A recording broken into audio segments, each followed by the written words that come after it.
प्यारे सज्जनों, ऐसा कहा जाता है कि जो होता है अच्छे के लिए होता है। ये बात भले ही तब हम न समझ पाए, लेकिन इस बात का एहसास तो हमें बाद में अवश्य होता है। अक्सर देखा जाता है कि मुश्किल परिस्थितियों में मनुष्य का भगवान पर से विश्वास उठ जाता है, लेकिन आज का ये सत्संग हमें ईश्वर पर विश्वास करना सिखाता है। प्यारे सज्जनों, एक बार की बात है, गंगा के किनारे एक संत जी रहा करते थे। वह बहुत ही दयालु स्वभाव के थे और नित्य ही भगवान की पूजा अर्चना करते थे। उस संत के बहुत सारे शिष्य थे जो कि उनके सानिध्य में शिक्षा ग्रहण कर रहे थे। प्यारे सज्जनों, वो संत जन्म से ही अंधे थे, लेकिन उनका एक नियम था। वो प्रतिदिन दिन ढल जाने के बाद गगनचुंबी पहाड़ों में सैर के लिए जाया करते थे। जब भी वो भ्रमण के लिए जाते तो भगवान का कीर्तन करते हुए जाते और उसी प्रकार से वहां से वापस लौट आते। अपने गुरु को प्रतिदिन ऐसा करते देख उनके शिष्य असमंजस में पड़ जाते कि वे अंधे होने के बावजूद भी ऐसा कैसे कर लेते। एक दिन अपनी जिज्ञासा के चलते एक शिष्य ने उनसे कहा, गुरुदेव, आप हर रोज इतने ऊंचे ऊंचे पहाड़ों पर अकेले सैर के लिए जाते हैं। वहां तो बहुत सी गहरी खाइयां होती हैं और आप तो उन्हें देख भी नहीं सकते। क्या आपको कभी डर नहीं लगता? कहीं पांव डगमगा गए तो, या कोई जंगली जानवर ही आ जाए तो? क्या आपको इन सब चीजों से जरा सा भी भय नहीं लगता? ये सुन करके वो संत पहले तो थोड़ा मुस्कुराए और फिर वहां से चले गए। अगले दिन सुबह उन्होंने अपने उस शिष्य को भ्रमण के लिए साथ चलने को कहा। पहाड़ों पर चढ़ते समय गुरुदेव ने शिष्य से कहा, बेटा, यदि कोई गहरी खाई आए तो उन्हें बता दे। ऐसे ही वो दोनों चलते रहे और जैसे ही एक गहरी खाई आए, शिष्य ने गुरुदेव को इस बारे में बताया और कहा, बाबा, आगे गहरी खाई आई है। ये सुन करके गुरुदेव ने शिष्य से कहा, अब तो मुझे इस खाई में धक्का दे दो। गुरुदेव की ये बात सुन करके शिष्य विस्मित होकर के चारों ओर देखने लगा। उसने कहा, मैं भला आपको धक्का कैसे दे सकता हूँ? ऐसा कुछ करने को तो मैं सोच भी नहीं सकता। शिष्य ने आगे कहा, आप मेरे गुरु हैं, मैं तो अपने किसी दुश्मन को भी इतनी गहरी खाई में नहीं धकेल सकता। गुरुदेव ने कहा, बेटा, मैं खुद तुमसे उस खाई में धक्का देने के लिए कह रहा हूं। ये मेरा आदेश है। ये तुम इस आज्ञा का पालन नहीं करोगे तो तुम्हें नरक की प्राप्ति होगी। शिष्य ने कहा, गुरुदेव, मुझे नरक भोगना स्वीकार है, किंतु मैं ऐसा बिल्कुल नहीं कर सकता। तब संत ने शिष्य से कहा, अब तुम्हें समझ में आया?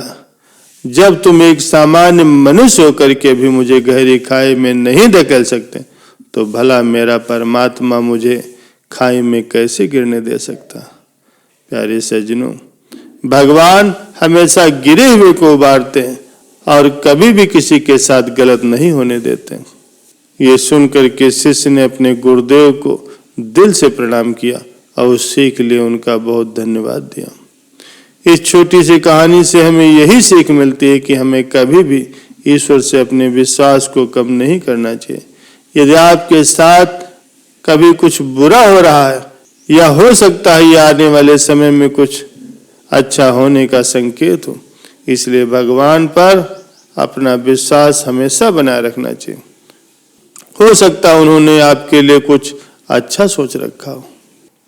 प्यारे सज्जनों, एक बार की बात है, ग्वाला रोज ही गायों को चराने के लिए अपनी गायों को जंगल में लेकर के जाता था। जंगल में एक संत जी का आश्रम था। वो संत रोज ही तप, ध्यान और मंत्र का जाप करते थे। ग्वाला रोज ही संत को देखता तो उसे समझ में नहीं आता कि ये संत ये सब क्यों कर रहे हैं। ग्वाले की उम्र कम थी।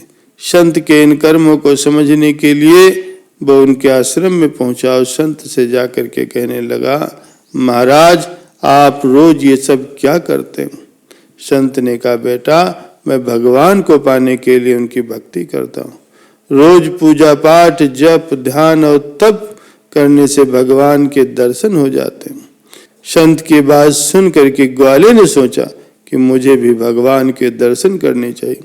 ये सोचकर ग्वाला आश्रम से निकल करके एक सुनसान जगह पर एक पेड़ के नीचे एक पैर पर खड़े होकर के तप करने लगा। कुछ देर के बाद उसने सांस लेना भी बंद कर दिया। ग्वाले ने सोचा कि जब तक भगवान दर्शन नहीं देंगे मैं ऐसे ही रहूंगा। छोटे से भक्त की इतनी कठिन तपस्या से भगवान बहुत जल्दी प्रसन्न हो गए। वे ग्वाले के सामने प्रकट हुए और कहने लगे, पुत्र आंखें खोलो, मैं तुम्हारे सामने आ गया हूँ। ग्वाले ने आंखें खोले बिना ही पूछा कि आप कौन हैं। भगवान बोले, मैं वही ईश्वर हूँ जिसके दर्शन के लिए तुम तप कर रहे हो।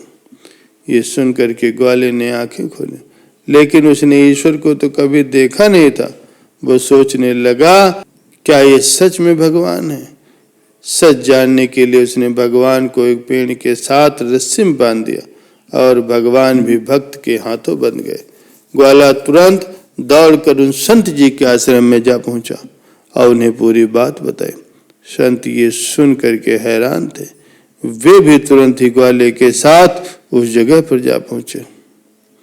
संत उस पेड़ के पास पहुंचे तो लेकिन वहां कोई दिखाई नहीं दिया। भगवान सिर्फ ग्वाले को दिखाई दे रहे थे। संत ने बताया, मुझे तो यहाँ कोई दिखाई नहीं दे रहा। तो ग्वाले ने भगवान से इसकी वजह पूछी। तो भगवान ने कहा, बेटा मैं उन्हीं इंसानों को दर्शन देता हूँ जो निस्वार्थ भाव से मेरी भक्ति करते हैं। जिन लोगों के मन में कपट, स्वार्थ और लालच होता मैं उन्हें दिखाई नहीं देता।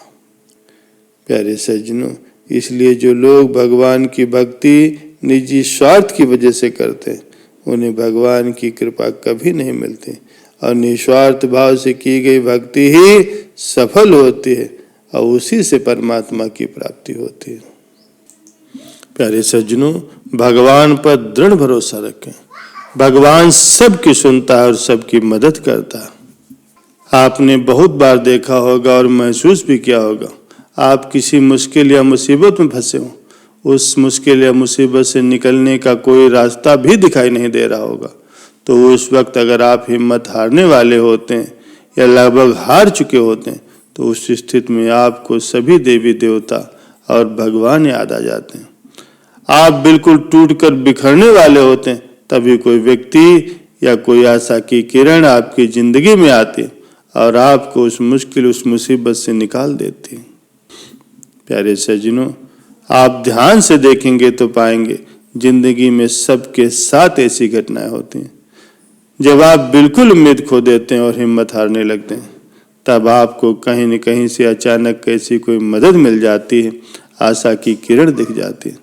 तो बस आप धैर्य के साथ भगवान में विश्वास बनाए रखें। भगवान आपको हर मुश्किल, हर मुसीबत से निकाल देंगे।